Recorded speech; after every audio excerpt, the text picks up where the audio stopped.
Corps à corps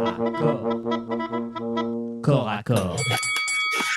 Il nous manquait trop, alors on a décidé de les faire venir le mercredi, sinon ils ratent trop l'école. Régis de Castelnau, Alexandre Langlois, bonjour à vous. Bonjour Clémence. J'ai changé, je suis plus familier. Oui, oui, c'est ça, il y a un petit décalage. Alors, Alexandre Langlois, attention, alors là, il y en a un, on entend vraiment les feuilles et les papiers, on va peut-être régler un truc avec le micro, sinon je pense que nos éditeurs vont pas être d'accord. Je rappelle le titre, le dernier livre, on va y arriver, du livre d'Alexandre Langlois, Essayer la démocratie au bal masqué de la Macronie, édition Talma. Régis, votre livre, Une justice politique, aux éditions L'Artilleur. Beaucoup de sujets à revoir aujourd'hui. Peut-être d'abord, on va commencer par un petit point sur Emmanuel Macron devant les francs-maçons. On l'a dit, on en a parlé, on va pas rester longtemps dessus, mais bon, il a tenu un discours donc lundi dernier à la Grande Loge de France, où, on l'a dit, il a soutenu cette aide active à mourir et il a appelé les francs-maçons à être les vigies de la Grande Loi de 1905 et donc à défendre la laïcité face à une lecture identitaire qui se développe en France. Et puis, je le rappelle aussi, c'est donc la première visite d'un président de la République à la Grande Loge de France, qui est quand même la deuxième obédience maçonnique. Comment vous réagissez ? Peut-être on va commencer par Alexandre Langlois. Alors oui, on peut y aller. Déjà, c'est Emmanuel Macron qui fait le tour. Ça a été dit un petit peu avant dans l'émission précédente. Il se promène à droite à gauche pour essayer de faire le beau, essayer de se montrer, chercher des soutiens. Donc là, il va à la Grande Loge de France, très bien. Il va défendre en plus des choses sur l'euthanasie qui a été longuement discutée par le précédent intervenant, enfin juste avant Didier Maistre, où il faut trouver des gens pour justifier qu'on puisse tuer d'autres personnes. Voilà, que maintenant les gens vont devoir se justifier d'avoir le droit de vivre. Oui. Et l'autre chose derrière, c'est sur la laïcité, où effectivement les francs-maçons à l'époque de la loi de 1905 étaient sur ce sujet, effectivement. Et en fait, du coup, il va faire son discours là-bas. Mais c'est dommage parce qu'on a des hommes politiques comme Jaurès et des discours de Jaurès sur la laïcité qui sont tout à fait pertinents aujourd'hui, qui pourraient être récupérés, dont on pourrait parler. Il n'y a pas besoin d'aller dans tel ou tel endroit ou telle association pour faire son discours. Donc là, en fait, ça montre une faiblesse d'Emmanuel Macron qui a besoin de soutien. À côté de ça, la Grande Loge de France, pour l'avoir pratiqué comme Didier Baistot, pour y avoir été sur ses rangs, c'est comme toute composition humaine. Il y a des gens très bien que j'ai rencontrés, et puis il y a des gens pourris. Et malheureusement, les gens pourris, c'est comme dans toutes les institutions humaines, c'est organisé pour que les plus pourris augmentent, etc. Et il y avait quelque chose qui était bien dans la Grande Loge, normalement, et dans les loges maçonniques, c'est qu'on ne parle pas de politique et qu'on ne parle pas religion dans les loges pour éviter les disputes entre les gens. Donc c'est assez paradoxal qu'on vienne faire un discours justement sur les religions via le biais de la laïcité à la Grande Loge de France. Donc voilà, donc après sur le reste, je reprendrai juste Jaurès en fait. L'État est là pour gérer l'intérêt général et sur les choses où les gens peuvent se mettre d'accord. Et sur les religions, les gens ne se mettent pas d'accord. Par contre, l'État doit garantir à chacun la liberté de conscience, la liberté d'exercer son culte dans les lieux faits à cet effet et de le diffuser. Voilà, mais ce n'est pas à l'État de s'en prendre en charge. Donc en fait, on est en train de mettre l'État, ce qui devient un super laïcard, un super anti-musulman, un super laisser les chrétiens en Orient, enfin je veux dire un super qui devient quelque chose de nul en fait, qui ne s'occupe pas réellement de la laïcité, qui s'occupe de chercher des voix et des courtisans pour pouvoir l'alimenter. Donc on est sur une conception très macroniste de la laïcité qui est des soutiens pour ces élections et pour ces projets, quels que soient les problèmes, et avec du en même temps, parce qu'on voit bien que le schéma général, il n'y en a pas. Donc voilà, donc l'essentiel, c'est que je n'ai pas entendu Jaurès cité dans tout ça, je n'ai pas entendu les grands principes de la loi de 1905, mais sur des récupérations politiques actuelles. Donc finalement, ce qu'Emmanuel Macron dit, attention, il y a des gens qui sont en train de se réapproprier la laïcité, c'est ce qu'il fait depuis le début de son mandat. Alors Régis, comment vous réagissez-vous à ce discours d'Emmanuel Macron au Grand Orient de France ? À la Grande Loge de France, pardon. Régis, alors on a coupé tous les micros, il y avait trop de bruit, maintenant on l'entend plus du tout. Régis, on vous écoute. Vous m'entendez là maintenant ? Oui. Bon, je ne sais pas pourquoi, le microscope, on me demande de le rétablir. Bon, alors moi j'ai une caractéristique, j'allais dire un avantage, ça n'aurait pas été gentil, sur les deux interlocuteurs précédents. Je pense à Didier Maistre et je pense à mon ami Alexandre Langlois. Moi, je n'ai jamais été membre ni de la Grande Loge de France, ni du Grand Orient. Je n'ai jamais appliqué comment ça s'appelait, le rite ancien et écossais accepté. Non, donc j'ai toujours regardé de l'extérieur avec un peu de curiosité cette religion temporelle que je trouve personnellement un peu bizarre. Mais bon, c'est comme ça. Mais je trouve, en revanche, en ce qui concerne le fait qu'on monte en épingle le discours d'Emmanuel Macron à la Grande Loge, je veux dire, à la limite, pourquoi pas, le président fait sa petite tournée, hein, il essaie d'exister, les deux interlocuteurs précédents l'ont dit, les deux intervenants précédents l'ont dit, parce qu'il est totalement politiquement à la ramasse. Il faut être clair. Oui. Alors, moi, ces petites séquences, je fais Hanouka à l'Élysée. Alors, pour les musulmans, je ne sais pas ce qu'il a fait. Il faut aussi qu'il pense aux bouddhistes. Oui. Moi, un président de la République qui est quand même président sous la Ve République, hein, fondée par le général de Gaulle. Et moi, j'ai bien connu la Ve République sous le général de Gaulle. Lorsqu'il a quitté le pouvoir, j'avais 19 ans.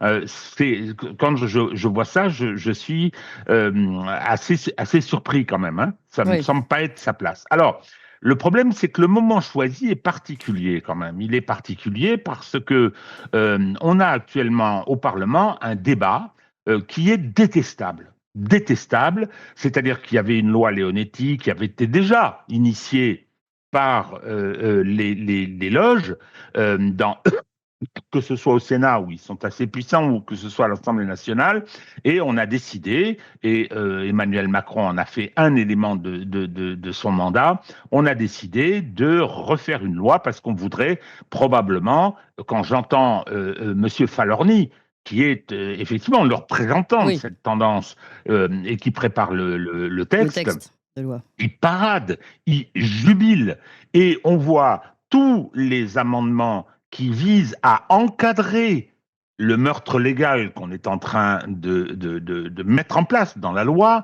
Je me dis que aller à ce moment-là et le faire savoir, surtout le faire savoir chez les francs-maçons, me semble être une erreur, hein. En tout cas, pas quelque chose qu'il aurait dû faire. Je reviens sur la laïcité. Ah oui, effectivement. Cette loi sur la laïcité a été, à l'époque, je veux dire, initiée, disons les choses comme elles sont, par les francs-maçons techniquement, on s'entend. Ce qui fait que ça aboutit à un texte remarquablement rédigé. C'est un monument de philosophie politique que cette loi sur la laïcité, à laquelle je souhaiterais qu'on ne touche pas. Mais d'ailleurs, à l'époque, les parlementaires du régime parlementaire de la Troisième République savaient rédiger. On voit la loi sur la presse avant qu'elle soit bousillée par des Manuel Valls qui passent là. Donc non, moi ce que je vois, c'est que cette façon comme ça de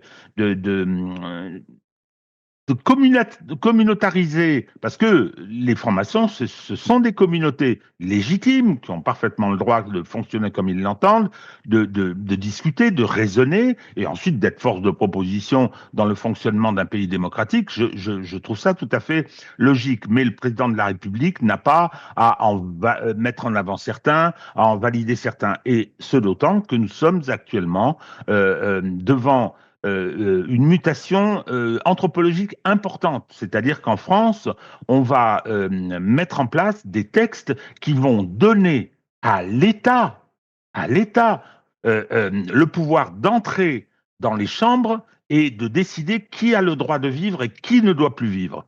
Moi, je suis tout à fait désolé. C'est une dérive que je considère comme parfaitement inquiétante. Et je le dis d'autant plus à l'aise. Je le dis d'autant plus à l'aise, excusez-moi, j'ai quelques moustiques. Je le dis d'autant plus à l'aise que j'ai été confronté à ces situations 3 fois. Il a fallu prendre des décisions, ça s'est fait avec le corps médical, ça s'est fait sans que l'État vienne y mettre son nez en disant il y a trop de vieux, il faut faire des économies. J'ai vu passer un argument fantastique. Un argument fantastique, au lieu de mettre les moyens sur les soins palliatifs, sur l'amélioration de la fin de vie, il faut mourir dans la dignité. Pourquoi? Quelqu'un qui meurt, c'est pas digne? C'est pas le sort de tous les humains de mourir? Enfin, qu'est-ce que c'est que cette présentation? Et alors, il y avait l'argument massu, ça va faire une économie d'1,5 milliard par an. Ah bon, d'accord. Donc, on va tuer les gens pour faire des économies. Je suis désolé. Alors, on vient me dire que je suis excessif, hein, mais moi, j'ai des souvenirs des souvenirs historiques de quelque chose qui s'appelait le programme Action T4. Action avec un K, T4, c'est celui qui a été mis en œuvre par l'Allemagne nazie à la demande d'Hitler, où on s'est débarrassé des bouches surnuméraires, hein, et on a tué les handicapés et les fous. Moi, je déteste ce genre de dérive et je trouve que y a d'autres arguments, ils ont été avancés par Didier, ils ont été avancés par Alexandre, mais je trouve que cette concomitance entre ce qui est en train de se préparer et la visite de Macron et la mise en avant de cette visite, de quelque chose de tout à fait détestable, sachant qu'après, on le sait, on s'en doute bien, après la loi sur la fin de vie, on aura la loi sur la GPA, c'est-à-dire que la transformation de l'enfant en produit de marché et la transformation des femmes pauvres comme des porteuses pour les femmes riches, parce que c'est toujours comme ça que ça se passe, je pense à la GPA. Alors oui, je suis un vieux réac, hein, Clémence. On va finir par le penser. Toutes ces dérives modernistes, moi, me sortent par les yeux. Attention, hein, en ce qui concerne la GPA, par exemple, ça n'est pas du tout pour des raisons religieuses. Hein, moi, je ne crois pas à l'existence de l'âme. Hein, voyez, je pars de loin. Mais c'est que on fait de l'enfant une marchandise. C'est l'extension de la marchandise, parce que bien évidemment, ça se passe avec de l'argent, hein, et on met en application la magnifique citation de Pierre Berger, vous savez, ce grand honnête homme, cet homme qui luttait contre toute dépravation, hein, qui était donc un des financiers de la gauche en France, qui avait dit, mais pourquoi les femmes ne pourraient pas louer leur ventre alors que leur mari loue déjà leurs bras, les ouvriers, hein. C'est horrible citation. Je rattache la visite d'Emmanuel Macron et j'insiste sa mise en avant à ce genre de dérive que personnellement je combats. Eh bien voilà, on a fait le tour de la question. Alors, on va revenir peut-être sur le sondage politique de l'IFOP qui a été publié lundi dernier, mais allez, un petit peu d'extrait. Et puis, je sais que c'est votre chouchou Darmanin, Gérald Darmanin, donc on va revenir sur lui. Il était l'invité de Guillaume Play sur son média Legend, vous savez, dimanche dernier. Et il est revenu sur pas mal on va dire, de choses, de moments importants de sa carrière, et notamment sur la fameuse affaire du Stade de France lors de la finale du Real Madrid et Liverpool en 2022, où il était question des supporters anglais, vous vous rappelez. Bien voilà, je vous propose de réécouter un extrait où il en parle, Gérald Darmanin. Le Stade de France, le match Real-Liverpool, 20h35, pas de coup d'envoi, 20h40, pas de coup d'envoi, pas de joueurs, 20h45. Et là, on arrive et c'est la confusion, les flics font ce qu'ils peuvent. Et on voit sur les images de vidéosurveillance une foule rouge, les supporters de Liverpool, agglutinés contre les grilles, et puis des CRS qui les retiennent, quoi. Et donc l'analyse que nous faisons, dans un premier temps, c'est ils foutent le bordel. Et puis surtout, ce que je ne sais pas ce soir-là, c'est que l'essentiel de la difficulté ne vient pas des supporters anglais qui viendraient à taper les flics par hooliganisme, mais des délinquants de Seine-Saint-Denis qui font des razzias, pillent des supporters. Des familles, hein, ouais, et que notre dispositif de sécurité n'est pas du tout prévu pour ça. Notre dispositif de sécurité, c'est un dispositif de CRS, de gendarmes mobiles avec des grosses bottes, des gros boucliers, mais pour courir, c'est pas terrible. Et pour lutter contre la délinquance, il faut des mecs de la BAC qui roulent en basket et qui ont chopé les gars, quoi. Ils n'étaient pas beaucoup à ce moment-là. Ah, mais ils étaient très peu nombreux. Très peu nombreux. Et en fait, on s'est trompé de dispositif. J'ai péché par idée reçue. Le coupable était facile. Voilà, et moi, je m'en excuse auprès des supporters de Liverpool. Ah bah quand même, il s'excuse à la fin. Il a péché, vous voyez. On est vraiment dans le temps de la grande confession en ce moment. Allez, on commence par Alexandre Langlois. Je sais que vous aviez beaucoup réagi à l'époque sur les supporters anglais. Du coup, oui, parce qu'il est assez insupportable, ce monsieur Darmanin. Déjà, à l'époque, ça se voyait bien que, après, ça a fait des blagues. Tout le monde disait, c'est de la faute à Kevin, c'est de la faute à... On prenait des prénoms anglais pour dire que c'était les fautes. Donc, c'était lamentable. Et puis après, il a dit, j'ai péché. Oui, non, c'est juste que t'es nul, en fait. Parce que les services de renseignement ont été démantelés. Je repense toujours à ce ponte de Scotland Yard qui avait dit en France, 2016 à l'époque, donc depuis, ça s'est pas amélioré, qu'il y avait l'Euro de football en France. Il avait déclaré, la France est aveugle parce que ses services de renseignement ne sont pas efficaces. Donc, on doit déployer des policiers dans tous les sens et prier qu'on est déployé au bon endroit. Et donc, ça épuise les forces de l'ordre et ça, en plus, ne sécurise absolument rien. On est exactement sur ça au Stade de France. Au Stade de France, c'est qui se doute bien que dans le 93, au milieu de la Seine-Saint-Denis où on a installé le Stade de France, il peut y avoir des gens qui viennent des cités faire des vols. Donc en fait, quand il dit j'ai cédé à la facilité, je m'excuse auprès des supporters anglais que j'ai caricaturé, non, à l'époque, tu avais un message politique à faire passer, pas de vague, on ne doit pas cibler pour X raisons, faire monter l'extrême droite ou tout ce qu'on veut, ou le communautarisme, en disant on ne cible pas les gens des cités. Voilà, et ben c'est lamentable de réagir comme ça par petit clientélisme électoral. Hmm. Donc ça, c'est du Darmanin qui vient vous dire, je me suis trompé. Les CRS qui sont capables d'arrêter des gens. Oui, les CRS sont capables d'arrêter des gens. Oui, bien sûr, ils sont là pour le maintien de l'ordre, mais s'il y a besoin de, notamment, il y avait plein de fins de manifs, je pense, avant qu'il y ait les Black Blocs jusqu'en 2005, il y ait les queues de manifs, c'était des pillages réguliers. Macron a réussi l'exploit de faire les Black Blocs en tête, les pillages en queue de manif. Donc maintenant, les CRS est habitué à faire double emploi, le fameux en même temps Donc d'Emmanuel ils sont pas Macron. trop lourds, ça Donc, va, ils peuvent. Parce que là, apparemment, il y a quand même un problème de matériel trop lourd, hein. il y a le matériel trop lourd, certes, il y a le matériel trop lourd, ils sont ça, mais après, sur ça, justement, qu'est-ce qu'on a fait pendant les Gilets jaunes? Eh ben, on a mis des bacs qui sont venus en surplus, il y a les commissariats de quartier. Enfin, je veux dire, j'ai l'impression que le 93, il n'y a pas de policiers, en fait. Il n'y a pas de bac départemental, il n'y a pas tout ça. Ben, si, il y a tout ça. Donc, en fait, c'est juste Darmanin qui vit dans sa tour d'ivoire, qui a dit politiquement et idéologiquement, je pense ça. Donc, en fait, il ne s'est pas trompé. Il a fait un choix politique pour sa carrière politique et servir son maître Macron contre le peuple, contre les supporters qui viennent aimer le football et contre tous les gens qui se sont fait dévaliser. Plus tous les gens derrière qui se sont fait caricaturer en disant vous avez vu, c'est le 93 et on fait un peu d'amalgame. Donc tout le monde a pu en prendre pour son grade et surtout les intérêts, enfin les seuls qui s'en tirent un petit peu, c'est Darmanin. Et aujourd'hui, il vient faire ses excuses, mais personne ne revient sur tous les propos, remettre en cause ce qui s'est passé à l'époque. C'est-à-dire que ça passe comme une lettre à la poste. En fait, tout le dégât qu'il a fait, il ne va pas les réparer. Oui. Je veux dire, il n'y aura pas les gens qui se sont fait voler, qu'est-ce qu'on va leur dire? Bah, Darmanin, il s'est excusé, donc ça va. Ben non, toi, tu fais la même chose, tu vas en tôle. Et Darmanin, lui, il n'y a pas de problème. Voilà, c'est la même personne qui dit en France, il n'y a plus de place safe en France Ah ouais. aujourd'hui Bon, en bah attendez, on l'écoute. 2025. Plus de lieu, Ah, c'est pardon. plus de lieu safe. Non, mais il y a aussi le Oui. vocabulaire à analyser, parce que je sais pas si vous l'avez entendu. D'ailleurs, je vois beaucoup dans le chat qui sont choqués par la façon de s'exprimer aussi. Alors, c'est parce que on parle à la légende Guillaume Play qu'il faut parler comme un Jones, parler à moitié en anglais, se dire on s'est fait choper, c'était pas prévu. Enfin, ils se sont fait choper, c'était pas prévu. Enfin, il y a quand même tout un langage aussi qu'il utilise qui n'est pas celui d'un ministre. Pardon, moi aussi, je suis très réa comme Régis. Allez, on écoute cet extrait avant de réagir. Est-ce que la France, c'est plus dangereux qu'avant? Elle est plus violente. Dangereuse, je ne sais pas. Elle est... Vous qui avez les chiffres, en fait, de l'intérieur. C'est plus violent et ça touche plus partout, tout le temps. En fait, je pense que moi, j'ai toujours entendu quand j'étais petit, quand on allait en ville, quand on sortait avec les copains. Ouais, fais attention. C'est normal de faire attention. Quand j'allais au stade de foot à Valenciennes, fais attention quand même. Mais ma mère m'a jamais dit fais attention quand j'allais voir mon oncle dans le village d'à côté, quoi. Maintenant, je pense que ma mère me dirait fais attention. Encore aujourd'hui. Ouais, je pense qu'il y a plus de lieu safe, en fait. Je pense que c'est ça qui... Plus de lieu safe. Donc, Alexandre Anglois, vous vouliez aussi réagir à il n'y a plus de lieu safe. Bah, il y a deux choses. Déjà, on va parler de l'anglicisme. Déjà, je repense toujours au général de Gaulle qui avait recadré son ministre à l'époque en disant à chaque fois qu'il est possible d'utiliser un mot français à la place d'un mot anglais, faites-le. Et en petit caractère, il avait écrit de façon manuscrite, donc à chaque fois. Voilà. Donc voilà. Ouais. Donc c'est toujours possible.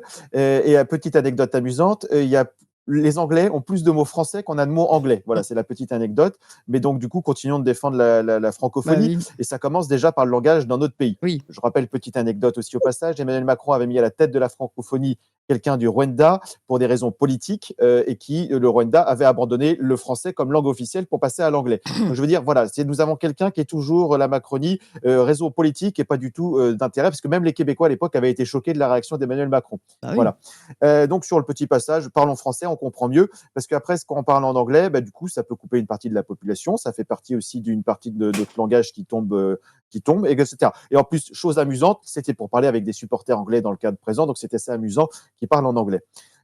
Sur les places donc sûres et la sécurité en France sur le territoire. Donc je me demande bien qui a été ministre de l'Intérieur juste avant, Bah oui. avant Monsieur Retailleau. Hein, c'est quand même assez intéressant. Donc ça devait être un gros nul. Moi je penserais Monsieur Darmanin, qui étant ministre de la Justice, il faudrait qu'il fasse quelque chose contre lui. Ah bah non, il était trop occupé à poursuivre les gens qui ne pensaient pas comme lui, quel que soit leur horizon, et à faire le ménage plus blanc que blanc, et à cautionner justement, petite boucle bouclée, et servir des services de renseignement pour savoir ce que pensaient les gens des discours d'Emmanuel Macron sur la laïcité, qu'on en avait fait un au Mureau ou à Mantes-la-Jolie. Donc voilà, il était là à camoufler les histoires, comment on s'en sort dans l'affaire de Samuel Paty, comment on camoufle pour dire qu'on n'est pas responsable, que la task force de l'Élysée pilotée par Nunez, comment je vais sauver ça. Donc le soldat Nunez a été récupéré maintenant préfet de police. Ah bah c'est quand même vachement bien. Donc on peut se demander pourquoi il y a des problèmes au Stade de France avec un préfet de police aussi exemplaire qui a une carrière incroyable de courtisan, mais au niveau efficacité zéro. Donc voilà, donc Darmanin, en fait, il est là, il nous dit aujourd'hui on peut plus sécuriser. Mais ce qui est bien, c'est qu'il en a conscience, parce qu'en tant que ministre de l'Intérieur, il avait doublé sa garde rapprochée déjà à l'époque. Et Emmanuel Macron aussi a doublé sa garde rapprochée parce qu'ils ne peuvent plus circuler de façon sécurisée sur le territoire. Donc c'est assez intéressant comme conception de l'égalité pour tous. Voilà, donc en fait, Darmanin aujourd'hui vient s'exprimer comme un jeune dans le truc légende. Il fait le beau et en fait, aucun bilan critique de son action, parce que c'est lui qui a été quand même 7 ans ministre de l'Intérieur, c'est quand même un beau record. Et aujourd'hui, juste, je suis désolé, mais ça répare absolument rien de tous les dégâts qu'il a fait et qu'il continue de causer en tant que ministre de la Justice. Hein, parce qu'avant, c'était le problème de la police, c'était la justice, maintenant, c'est plus ça. Donc voilà, donc on est face à quelqu'un qui prépare sa carrière, qui se tire les choses. Et petite touche finale qui m'a insupporté, il en appelle à sa maman à la fin. Sa maman, dont je rappelle, il est très fier qu'elle travaille encore et qu'il ne l'aide pas en tant que femme de ménage. Et là, il dit, ma maman me donnerait des conseils. Moi, je pense que je serais une maman comme ça, je lui filerais 2 baffes. Je dirais, oh, t'as mal tourné, mon garçon. Faut arrêter, là. Tu es juste un mec égocentrique qui pense qu'à ta carrière, qui sacrifie des gens, mais par centaines, parce que tu étais responsable du ministère de l'Intérieur et tu continues aujourd'hui en tant que ministre de la Justice. Et tu viens me citer moi pour te donner, en fait, des gages à toi. Tu vendrais père et mère. Oui, ben ça, on s'est déjà fait. Donc, c'est voilà. Donc, on a M. Darmanin, donc insupportable, dans tous les cas de figure, qui parle jeune, qui parle pas jeune. Je crois que là, ce n'est pas une question de conservatisme. Non, j'ai juste quelqu'un qui est insupportable de base, quel que soit le discours qu'il tient et quel que soit le cadre où il le tient. Eh ben, voilà, on a fait le tour de la question, je crois. Donc, visiblement, vous n'avez pas été touché par son appel à la maman. Bon, alors, Régis, c'est vous. Voilà, vous avez été touché ou pas? Oui, alors Alexandre vient, en bon tailleur, vient de lui concocter une garde-robe pour l'hiver prochain. Oui, là, c'est certain. J'ai envie de la compléter. J'ai quand même envie de la compléter. Hein. Alors, faut parler de jeune, Alexandre. Hein. Moi aussi, je vais dire de base. Hein, de base, chaque fois qu'il ouvre la bouche, ça m'est insupportable. Parce que pour moi, j'ai eu l'occasion de le croiser, c'est véritablement dans le monde politique d'aujourd'hui, la petite gouape qui finasse pour arriver, qui couvre tout, qui ment dès qu'il a l'occasion, et qui arrive aujourd'hui à tenir un discours qui est, et je réutilise le mot, insupportable. Alors, premièrement, le Stade de France, mais c'est une blague. Vous avez menti à l'époque, vous avez menti délibérément. Il essaie de nous faire croire qu'ils se sont trompés. Mais attendez, on n'était pas si loin des Gilets jaunes, hein, et de l'aversion que ce pouvoir avait montré pour les couches populaires, sont celles qui vont au foot. Hein, et donc la version policière et la version judiciaire. Hein. C'est quand même fantastique. Ah bon, on se doutait pas que à Saint-Denis, il y avait de la délinquance. On a pensé que c'était ces vilains. Il y avait plus d'incidents dans les stades. Il y a eu du hooliganisme, c'est vrai. On surveille ça de très près, mais on savait pas qu'il pouvait y avoir des racketteurs qui rappliquent. Ils n'ont pas eu à marcher beaucoup. Hein. Ils sont arrivés, ils étaient juste à côté. Ils habitent là. Non, il n'y a personne pour le savoir. C'est ça, oui. Bien sûr, monsieur. Hein. Donc, vous avez eu les troubles liés à cette présence que vous n'avez pas voulu traiter, cher monsieur Darmanin, hein, et vous avez tapé sur les conséquences, les gens qui en étaient les victimes. Vous avez donc choisi de taper sur les victimes. Alors, monsieur l'Allemand, le fort bien nommé est venu ensuite dire « Oh, on s'est trompé » quand il a donné sa démission, enfin, quand il est parti, parce qu'il n'a pas donné sa démission. Ni à l'époque, ni le ministre de l'Intérieur, ni le préfet de police, monsieur l'Allemand, n'ont donné leur démission après ce qui a été une catastrophe internationale en plus. La France a été vilipendée, montrée du doigt, insultée. Bravo les gars. Et personne n'a demandé le départ de ces 2 guignols. Alors, j'ajoute que l'affaire du Stade de France, elle a aussi une connotation judiciaire. Il n'y a pas eu de poursuite après ça. Les gars, ils sont venus avec des machettes, ils ont racketté, ils ont rançonné une foule d'Anglais qui étaient venus en famille, je rappelle, Oui. qui étaient venus en famille, et ils l'ont fait d'autant plus facilement que ces gens-là étaient tabassés par les policiers à coups de matraque. Il n'y a pas eu une affaire judiciaire. Et pourquoi il n'y a pas eu d'affaire judiciaire? Parce que le parquet de Bobigny n'a pas voulu qu'il y ait une affaire judiciaire. Il faut savoir que toutes les caméras de surveillance, et Dieu sait si cet endroit est surveillé, n'ont rien enregistré. Ah non, pardon, elles ont tout enregistré. Le problème, c'est que les cassettes, alors je dis cassettes, non, mais les enregistrements sont gardés 12 jours si le procureur n'en demande pas la communication. Alors rappelez-vous, les 12 jours, les polémiques qu'il y avait, le parquet, ils avaient piscine. Ils ont oublié de demander les vidéos qui auraient permis d'identifier les coupables et de les poursuivre. Donc tout s'est bien terminé. Il faut arrêter de nous prendre pour des imbéciles. En ce qui concerne l'autre aspect, quand il se met à parler anglais, safe place, c'est tellement ridicule. Ça témoigne tellement... témoigne tellement de la vulgarité intellectuelle du personnage. Alors, je vais me faire un pote là. Et donc, Alexandre rappelle que il a été ministre de l'Intérieur, bon sang de bonsoir. Paraît, oui. Et maintenant, dans une grande première dans l'histoire, on l'a transformé en ministre de la Justice. Non mais, c'est-à-dire que tout ce qui concerne les outils, les grands services publics de sécurité, de justice sont entre ses mains. Et on vient lui dire, il vient nous dire, il n'y a plus de safe place en France, partout sur l'ensemble du pays, c'est la catastrophe. Mais c'est moi qui commande et c'est moi qui ai l'outil. Oui. Mais où est-on, quoi? Ce pays est en train de se disloquer dans la farce.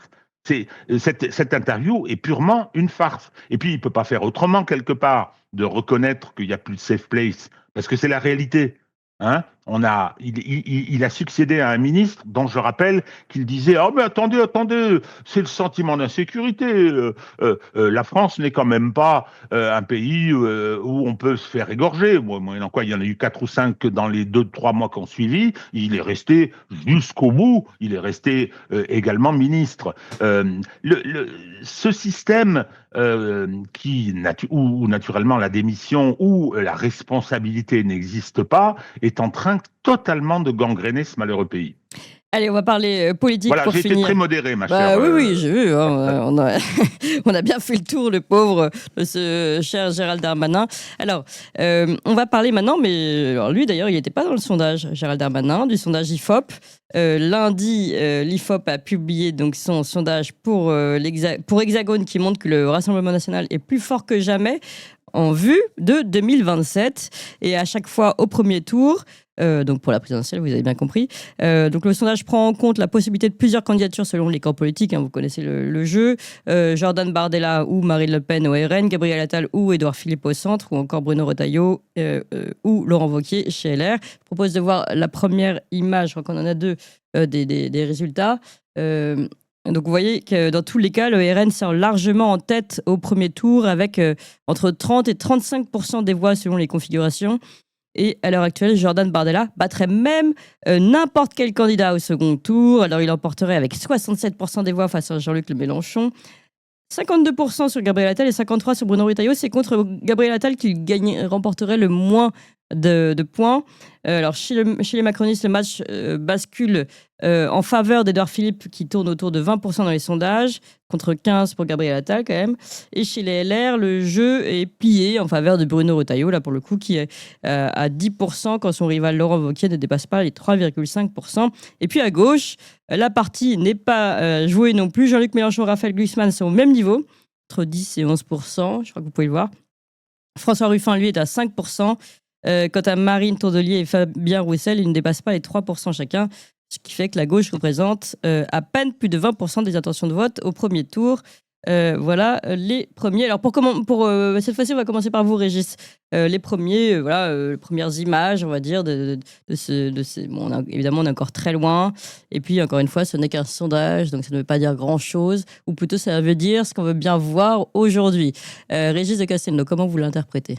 Alors, c'est très intéressant ce sondage. Je fais un débat hier avec Frédéric Dabi, entre autres autour du plateau, mais qui est le patron de l'IFOP, Oui, et il disait bien, je partage totalement cette opinion, il disait bien que ça raconte quelque chose sur la France d'aujourd'hui. exactement. Sur la France d'aujourd'hui, hein, et c'est vrai que 2 ans, une campagne, ça change. Rappelez-vous en 2022, Mélenchon qui était sous-estimé, énormément sous-estimé par les sondages. D'ailleurs, Dabi dit oui, mais on s'est trompé de 5 ou 6 points concernant son score final, mais on avait prévu qu'il ne serait pas au second tour. Ah ben oui, la belle affaire. Donc, il y avait quand même le président sortant plus Marine Le Pen qui était très, très forte. Bon, donc c'est assez difficile, mais ça donne un petit peu une idée, effectivement, de la situation politique aujourd'hui. Alors, une première observation concernant le plateau, hein, c'est effectivement assez extraordinaire, des gens parfois sortis de nulle part ou qui viennent d'arriver. Je pense que Bardella, on nous dit, battrait Gabriel Attal, et pourtant Gabriel Attal, c'est un sacré homme politique. Hier, il vient de déposer à l'Assemblée nationale une proposition de loi pour donner le grade de général au capitaine Dreyfus, mort il y a 120 ans. Hein. Ah, bravo. Alors moi, j'ai une proposition, mais ne vous arrêtez pas en si bon chemin, monsieur Attal. Hein, je propose le sapeur camembert, hein, au poste, non pas de général, aller au poste de colonel, et le maréchal des logis-chefs, Cruchot, hein, notre fameux Louis de Funès, gendarme de Saint-Tropez. C'est grotesque. C'est simplement grotesque. Et la politique française en est là. Alors, qu'est-ce que ça raconte ? Puisque de la réalité de la société, je vous rappelle que sur notre cher Toxin, j'ai dit que la messe s'était dite concernant la candidature de Marine Le Pen. Marine Le Pen ne pourra pas être candidat en 2027, je ne vais pas revenir sur le raisonnement juridique, hein, mais elle sera toujours inéligible, quels que soient les cas de figure. Alors, ça veut dire que ce sera Bardella. C'est pas rien quand même, hein, parce que c'est elle qui a fait du RN le premier parti de France. Ouais. Hein, elle l'a pris à 12-13%, elle l'a ramené à 35-37 désormais. Bon, et donc elle est disqualifiée. Et ça, je pense que les gens l'ont compris, les gens le ressentent. Alors, il y en a plein qui doivent se dire, mais si, finalement, mais... et si c'est Bardella, il continue à voter très haut pour le Rassemblement national et pour son candidat. Ce qui veut dire qu'au-delà des personnes, c'est bien le vote de dégagisme, je réutilise ce terme-là, c'est bien que les couches populaires de ce pays sont déterminées. Elles sont déterminées, elles ne veulent plus de ce système. Hein. Ça fait un gros tiers des électeurs français qui disent dehors. Mettez-nous, je ne vais pas dire, mettez-nous une chèvre, on votera pour elle, parce que je ne vais pas dire que Bardella est une chèvre, mais non, ça, je pense que le changement de candidat, qui est inéluctable, démontre cependant que le vote de rejet, le vote visant à se débarrasser de cette clique, il est très fort. Et les résultats de second tour, les projections de second tour le démontrent. C'est, je veux dire, la photographie d'aujourd'hui. Je pense que c'est effectivement encourageant, non pas que l'élection de Jordan Bardella m'enchante si elle intervenait. Je pense que malheureusement, ça ne sera pas la solution et que notre pays est trop malade, hein, pour que on n'aille pas nécessairement par un changement, une alternance de rupture. Hein, ça ne constituerait pas une alternance de rupture que l'élection du candidat du RN, mais les rapports de force restent extrêmement tendus. Oui. Donc vous pensez, parce que c'est intéressant, vous dites c'est un vote entre guillemets dégagiste, mais enfin en tout cas une impression qui est donnée par ces sondages d'un vote dégagiste, mais finalement dégagisme il n'y aura pas. C'est-à-dire que si le RN est élu d'après vous, si c'est Jordan Bardella par exemple, finalement vous dites ce candidat est encore trop dans le système. Finalement il n'y aura pas de véritable alternance. Non, c'est pas tellement ça. Je pense que ce système est vermoulu. Je pense qu'il n'est plus capable, les institutions françaises, avec le président que nous avons, enfin, regardez le Premier ministre, enfin, c'est invraisemblable.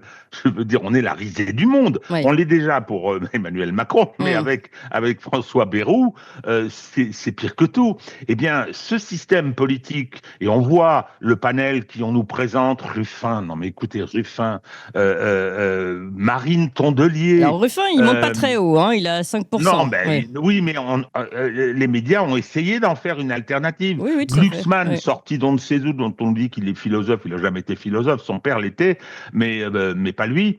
Mais je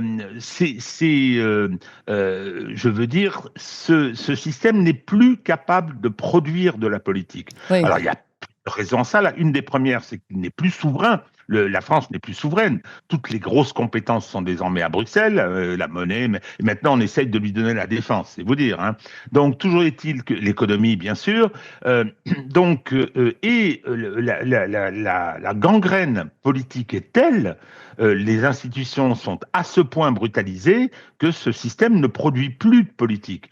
Lorsque vous réfléchissez à une alternance, à un changement, vous vous dites oui, mais attendez, ça s'arrêterait, ça s'arrêterait. Le système médiatique totalement asservi par les oligarques et les plutocrates, ça cesserait. Donc on s'aperçoit que il y a un impératif de rupture. Or, ce qu'on nous décrit et ce que reflète le sondage de l'IFOP, c'est que si on reste dans ces cas de figure, la rupture en aucun cas ne pourra être produite. Alors vous allez me dire, vous êtes en train de décrire une évolution. Bah pourquoi pas?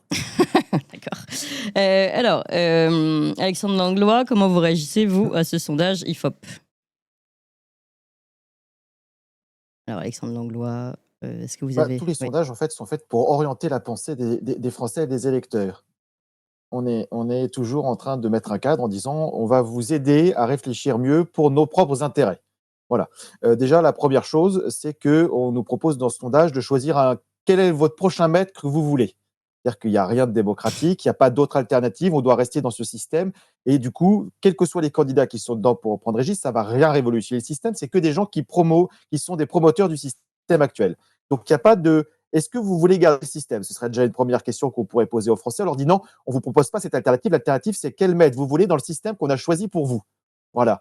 Ensuite, la deuxième chose qui est intéressante, on va commencer par le fait que tous les gens qui sont en train de sortir du lot, c'est que des escrocs.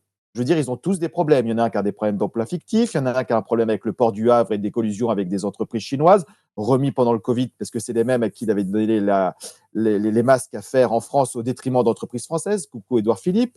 On a un petit monsieur Retailleau, qui court partout, mais qui est capable de tricher à Interville avec des vachettes. Donc, imaginez à la tête d'un pays, qu'est-ce qu'on peut faire? Moi, je suis joueur de jeux de société. Les tricheurs, c'est du goudron et des plumes. Attendez, c'est Voilà, quoi cette histoire des vachettes, là? À Interville, Oui. à Interville, 1997, il fallait absolument que le public gagne.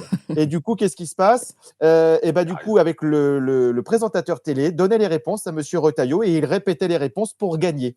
Voilà. Donc, du coup, qu'on est capable de tricher pour un jeu comme Interville avec des vachettes, à quel niveau de triche on peut faire pour arriver à la tête du pays? Un tricheur, c'est dans Lucky Luke, c'est comme pas de poker, du goudron et des plumes. Et ces personnes-là viennent donner des leçons. Donc, quand on est à ce petit niveau, je veux dire, Interville capable de tricher, où l'enjeu quand même n'est pas majeur, qu'est-ce qu'on est capable de faire pour sa carrière politique? Donc voilà, on continue. On a monsieur Attal, qui est un menteur surdimensionné, qui a son petit problème de salle, tout ça, mais qui est intéressant parce que du coup, c'est lui qui a le meilleur score face à Jordan Bardella au second tour. Pourquoi? Parce que c'est tous les deux des jeunes comme qualité principale, mais Jordan Bardella va plus à la salle de sport. Donc effectivement, Jordan Bardella a un peu plus de voix. C'est pas sympa pour Gabriel Attal, vous en savez rien? En tous les cas, il fait moins baraque physiquement d'apparence. Voilà, ça y est, l'homophobie revient en courant. Ah, j'avais oublié aussi l'homophobie. Bah oui, le carte joker, évidemment. On peut plus rien dire dans ce pays. Tous les nuls disent c'est parce que vous êtes homophobe, vous êtes antisémite, vous êtes anti-islam, vous êtes anti quelque chose plutôt que dire bah non, toi t'es juste nul, mon garçon ou ma fille. Donc voilà. Donc dans ce sondage, on nous met que des gens qui devraient être devant des tribunaux, qui devraient surtout pas venir se la raconter. Mais en fait, on est dans un système qui produit des gens pourris.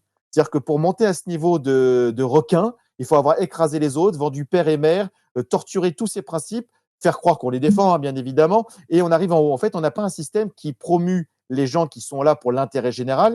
On a un système qui met que des requins à la tête du pays. Il faut écraser les gens dès la petite enfance.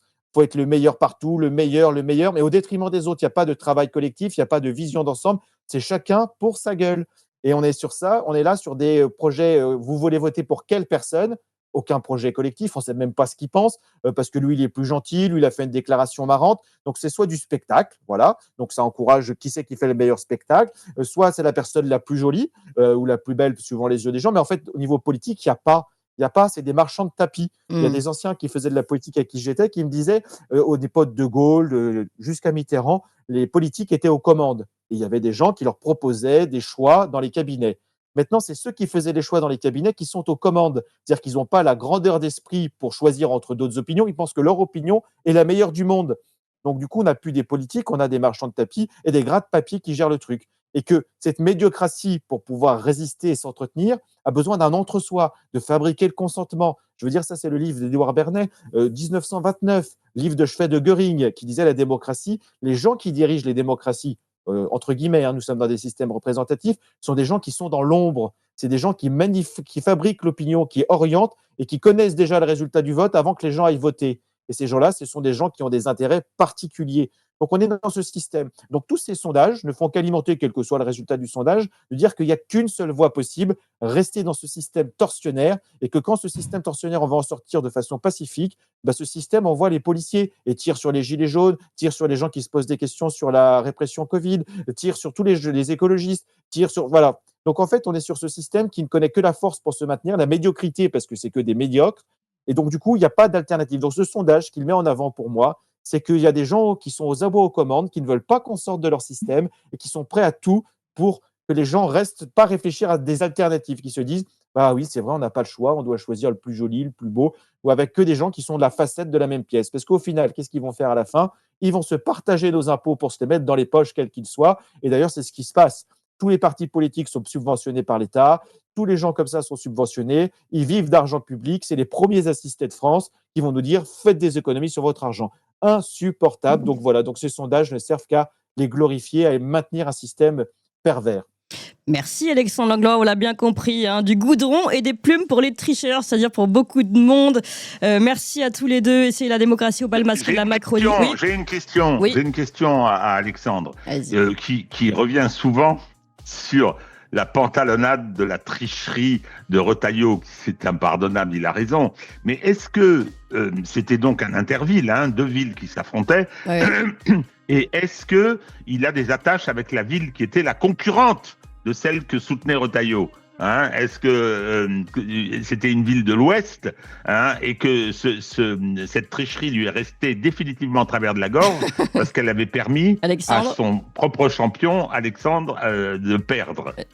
Alexandre, vous avez un lien avec la ville ? Je ne sais même pas contre qui il jouait, parce qu'en fait, il a triché à plusieurs épreuves et moi, je ne sais même pas contre qui il jouait. Donc, d'accord, oui. Donc, je ne peux même pas dire c'était qui en face. Il n'est même pas rancunier pour sa ville. C'est une méchanceté que j'ai donc dit. Mais voilà, donc du coup, même pas. Du coup, donc voilà, non, c'est juste qu'en tant que joueur de société, joueur de cartes, même joueur de belote, je veux dire, tous les gens qui ont le sens du jeu, c'est qu'on aime bien jouer parce qu'il y a des règles à respecter, que c'est le meilleur qui gagne. Et qu'on respecte les règles. Et que du coup, quand on n'est pas capable de respecter des règles d'un jeu, et là on peut le voir ce que ça donne en politique où les règles sont la loi, quand on ne respecte pas la loi, qu'est-ce que ça peut donner ? Des gens qui sont au-dessus des lois. Donc il y en a beaucoup qui mettraient du goudron et des plumes, parce que si jamais les lois qu'on se faisait ensemble étaient respectées par la population, mais surtout par les gens qui les font, on n'en serait pas là.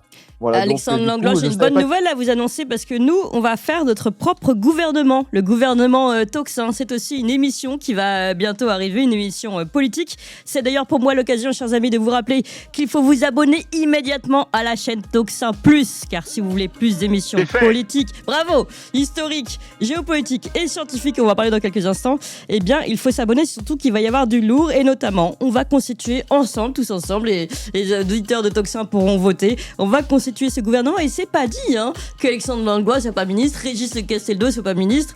On verra pour le président un petit peu plus tard. En tout cas, voilà, soyez présents, chers amis auditeurs, si vous voulez voter pour votre gouvernement, le vrai, le bon, celui qui ne triche pas et qui veut l'intérêt de la France. Eh bien, ce sera sur Tocsin évidemment et sur Tocsin Plus particulièrement. Merci encore Alexandre Langlois, futur ministre de l'Intérieur ou de la Justice. De l'Intérieur. Oui, Intérieur. Oui. Régis de Castelnau, de la justice. Je vous dis pas tout à l'avance et puis surtout c'est pas moi qui vais décider. On va laisser les auditeurs de Tocsin voter, mais pour voter, Chers amis, n'oubliez pas de vous abonner à la Gazette du Tocsin sur toxin-media.fr/gazette. Vous savez, tous les jours, Valentin vous écrit dans votre boîte mail, vous recevez le meilleur de la matinale. C'est un courriel, donc impossible à censurer par le système. C'est condensé, c'est fait pour ceux qui n'ont pas le temps ou qui préfèrent lire, tout simplement. C'est aussi une version courriel qui peut être partagée. C'est spécialement conçu pour être transféré en un clic. Bref, c'est la version efficace pour pouvoir diffuser au mieux nos idées et les véritables informations. Pour recevoir gratuitement la Gazette tous les soirs, inscrivez-vous donc tout de suite sur toxin-media.fr/gazette, toxin-media.fr/gazette. À bientôt.